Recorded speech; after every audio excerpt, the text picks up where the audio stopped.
মই আগতেও কৈছোঁ যে এই মিছনটো আমাৰ নহয়, মিছনটো আমাৰ সকলোৰে, মোৰ নহয় তাৰমানে, অৰ্থাৎ আমাৰ সকলোৰে। গতিকে এই মিছনটোত সকলোৱে সহায় কৰাৰ কাৰণে মই প্ৰত্যেককে আন্তৰিক ধন্যবাদ জ্ঞাপন কৰিছোঁ। আৰু মই দেখুৱাব বিচাৰিছোঁ ইতিমধ্যে দীপ্তিনা ডেকা ফাউণ্ডেশ্যন আৰু আমি যিটো ক্ৰাউড ফাণ্ডিং ষ্টাৰ্ট কৰিছিলোঁ তাৰে এয়া লাইভ আপডেট হৈ আছে। এতিয়া সকলোবোৰ আপোনালোকে ডোনাৰ্ছ লিষ্টটো ইয়াত চাব পাৰিব, সকলোবোৰ ইয়াত ট্ৰান্সপেৰেঞ্চি আছে। প্ৰত্যেকৰ নাম, যিসকলে আমাক ডনেট কৰিছে প্ৰত্যেকৰ নাম আমি ইয়াতে দিছোঁ, আপোনালোকে চাব পাৰিব। আৰু সেই লিংকটো আপোনালোকে মোৰ ইনষ্টাগ্ৰাম বায়'ত পাব। লগতে thank you so' much Aryan Kelvin, তেওঁলোকে আমাক এই কেম্পেইনটোত বহুত বেছি সহায় কৰিছে।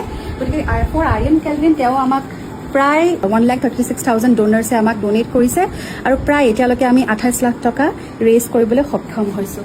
গতিকে আমি ইতিমধ্যে যিটো আমি 100টা ঘৰ পৰিকল্পনা কৰিছিলোঁ, 100টা পৰিয়ালৰ কাৰণে 100টা ঘৰ, সেইখিনিৰ কাৰণে আমি আগবাঢ়িছোঁ। এটা বহুত ডাঙৰ প্ৰজেক্ট, এটা বহুত ডাঙৰ মিছন, ভয়ো লাগিছে, বহুত দায়িত্ব আছে, মানুহে বহুত বেছি বিশ্বাস কৰিছে। এতিয়াও যিসকল আহিছে তেওঁলোকে কৈছে যে আপোনালোকে স্বাস্থ্যৰ যত্ন লওক, আপোনালোকক বহুত বিশ্বাস কৰিছে। গতিকে সেই বিশ্বাস কৰা শব্দটো মোৰ কাৰণে বহুত ডাঙৰ।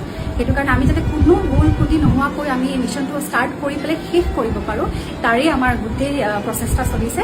প্ৰত্যেককে ধন্যবাদ জনাইছোঁ। আমাৰ এই মিছনটো কণ্টিনিউ হৈ থাকিব, আপোনালোকৰ সহায় আৰু সহযোগিতা আমাক লাগিব।